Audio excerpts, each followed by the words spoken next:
Assalamualaikum warahmatullahi wabarakatuh.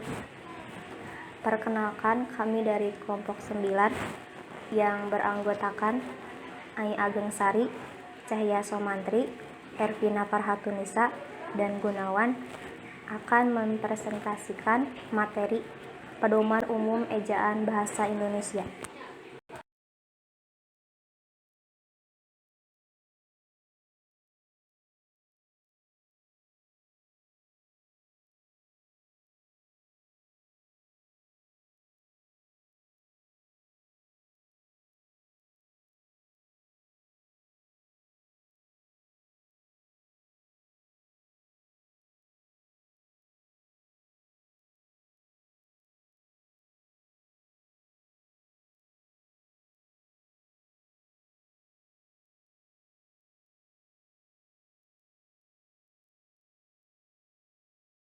Pedoman Umum Ejaan Bahasa Indonesia atau PUEBI terdiri dari pengertian, sejarah singkat ejaan, yaitu ejaan Van Ophuijsen, ejaan Suwandi, ejaan Melindo, ejaan Bahasa Indonesia yang disempurnakan atau EYD, dan juga sejarah PUEBI.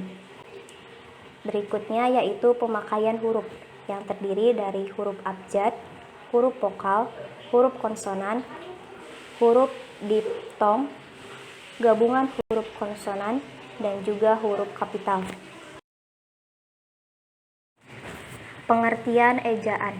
Ejaan adalah tata bahasa dalam bahasa Indonesia yang mengatur penggunaan bahasa Indonesia dalam tulisan, mulai dari pemakaian dan penulisan huruf kapital dan huruf miring, serta unsur penerapan. Ejaan diartikan sebagai tata bahasa yang disempurnakan. Dalam penulisan karya ilmiah, perlu adanya aturan tata bahasa yang menyempurnakan karya sebuah tulis. Pengertian kata ejaan berbeda dengan kata mengeja. Mengeja adalah kegiatan melafalkan huruf, suku kata atau kata, sedangkan adalah ejaan suatu sistem aturan yang lebih luas dari sekedar masalah pelafalan. Sejarah ejaan. Ejaan Van Ophuijsen. Pada tahun 1901, ejaan bahasa Melayu dengan huruf Latin yang disebut ejaan Van Ophuijsen ditetapkan. Ejaan tersebut dirancang oleh Van Ophuijsen dibantu oleh Engku Nawawi gelar Sultan Makmur dan Muhammad Thayyib Sultan Ibrahim. Hal-hal yang menonjol dalam ejaan ini adalah sebagai berikut. A. Huruf untuk menuliskan kata-kata jang, yaitu pada huruf J seperti jang, pajah, sajang. B.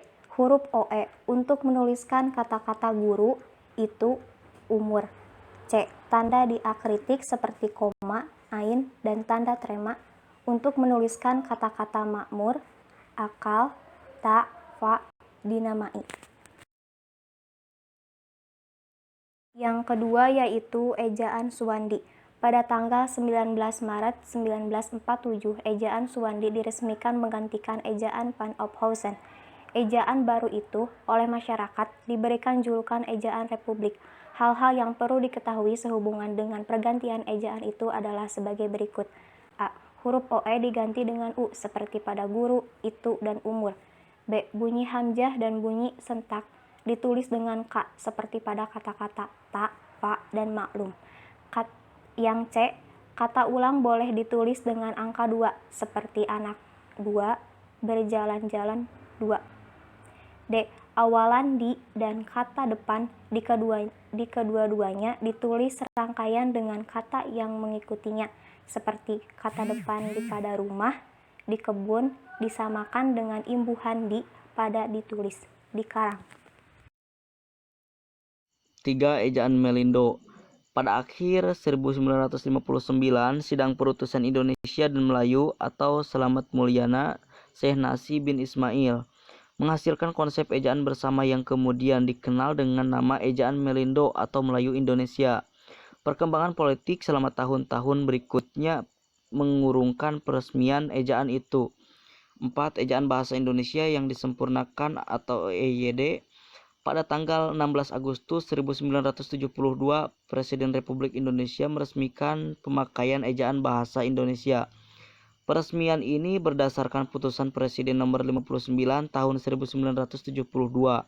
Departemen Pendidikan dan Kebudayaan menyebarkan buku kecil yang berjudul Pedoman Ejaan Bahasa Indonesia yang disempurnakan sebagai patokan pemakaian ejaan itu.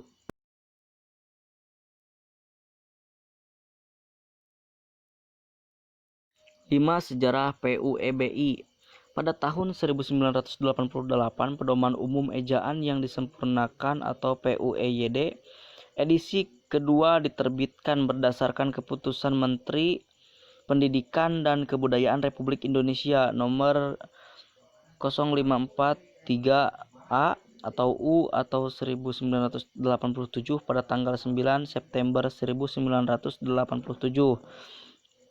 Setelah itu, edisi ketiga diterbitkan pada tahun 2009 berdasarkan Peraturan Menteri Pendidikan Nasional Nomor 46. Pada tahun 2016 berdasarkan Keputusan Menteri Pendidikan dan Kebudayaan, Dr. Anies Baswedan, Pedoman Umum Ejaan Bahasa Indonesia yang disempurnakan atau PUEYD diganti menjadi Pedoman Umum Ejaan Bahasa Indonesia yang menyempurnakan naskahnya, disusun oleh Pusat Pengembangan dan Pelindungan, Badan Pengembangan dan Pembinaan Bahasa. C. Pemakaian huruf. 1. Huruf abjad. Huruf abjad terdiri dari 26 huruf yaitu A, B, C, D, E, F, G, H, I, J, K, L, M, N, O, P, Q, R, S, T, U, V, W, X, Y, Z. 2. Huruf vokal. Huruf yang terdiri atas 5 huruf A, I, U, E, O. 3. Huruf konsonan. Huruf konsonan terdiri atas 21 huruf, yaitu B, C, D, F, G, H, J, K, L, M, N, P, Q, R, S, T, V, X, Y, dan Z. 4. Huruf diftong. Di dalam bahasa Indonesia terdapat 4 diftong yang dilambangkan dengan gabungan huruf vokal A, I, AU, EI, dan OI. Contoh ain, syaitan, aula, amboi. 5. Gabungan huruf konsonan. Gabungan huruf konsonan KH, NG, NY, dan SY masing-masing melambangkan satu bunyi konsonan. Contoh khusus, akhir, ngilu, sayang, isya, hanyut. 6. Huruf kapital. A. Pemakaian huruf kapital dan huruf miring. 1. Huruf kapital atau huruf besar. 2. Huruf miring. B. Penulisan kata. 1. Kata dasar yang merupakan kata dasar ditulis sebagai satu kesatuan. Contoh, buku itu sangat tebal. Yang kedua yaitu kata turunan. A. Imbuhan. Contoh, bergeletar dan dikelola. B.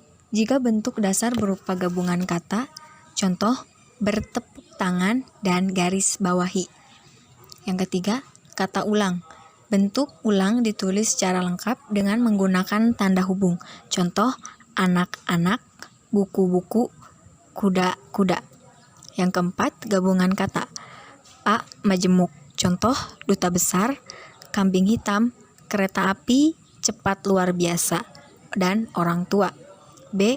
Gabungan kata berikut ditulis serangkai. Contoh, acap kali, ada kalanya, olahraga, dan lain-lain. C. Gabungan kata yang termasuk istilah khusus yang mungkin menimbulkan kesalahan pengertian dapat ditulis dengan tanda hubung dalam kurung strip.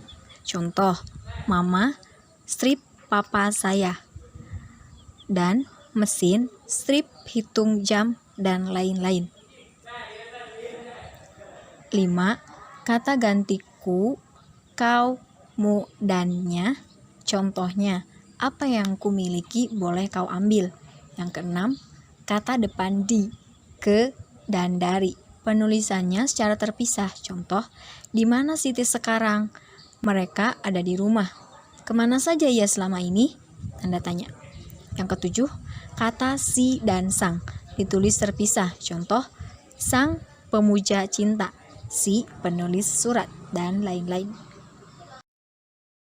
Yang kedelapan, partikel. A. Partikel lah dan kah. Contoh, bukalah sepatumu itu. Apakah dia sombong? B. Partikel pun. Contoh, ingin makan pun tidak bisa.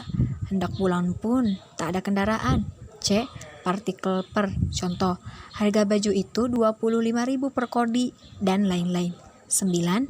Singkatan dan akronim. A. Singkatan. 1. Yang berupa nama orang, nama gelar, sapaan, jabatan atau pangkat diikuti dengan tanda titik. Misalnya, Dede Wirawan S. Com dan Yamin S. E atau sarjana ekonomi dan lain-lain. 2. Singkatan nama resmi lembaga pemerintahan, badan atau organisasi, serta dokumen resmi yang terdiri atas huruf awal, kata ditulis dengan huruf kapital dan tidak diikuti dengan tanda titik. Misalnya, DPR, Dewan Perwakilan Rakyat, SMA, Sekolah Menengah Atas. 3. Singkatan umum yang terdiri atas 3 huruf atau lebih diikuti satu tanda titik. Misalnya, DLL dan lain-lain, AN, atas nama, SD, sampai dengan. 4. Lambang kimia. Contoh, Kg, kilogram. B. Akronim. Akronim, nama diri yang gabungan huruf awal, gabungan suku kata ataupun gabungan huruf dan suku kata. Contoh, ABRI, Angkatan Bersenjata Republik Indonesia. LAN, Lembaga Administrasi Negara, dan lain-lain. Akronim, nama diri yang gabungan suku kata dari deret kata ditulis dengan huruf awal. Contoh, IWAPI, Ikatan Wanita Pengusaha Indonesia, KOWANI, Kongres Wanita Indonesia. Akronim, bukan nama diri yang gabungan huruf, suku kata ataupun huruf, dan suku kata yang ditulis dengan huruf kecil. Contoh, pemilu, pemilihan umum, rapim, rapat pemimpin, dan lain-lain. C. Penulisan kata serapan. Kata serapan adalah kata yang berasal dari bahasa asing atau bahasa daerah. Pertama, penyesuaian ejaan kata serapan. Penyesuaian ejaan unsur serapan dilakukan dengan kaidah yang sudah baku. Kedua, penyesuaian akhiran asing. Akhiran dari bahasa asing diserap sebagai bagian kata yang utuh, seperti standarisasi, implementasi, objektif, dan lain-lain.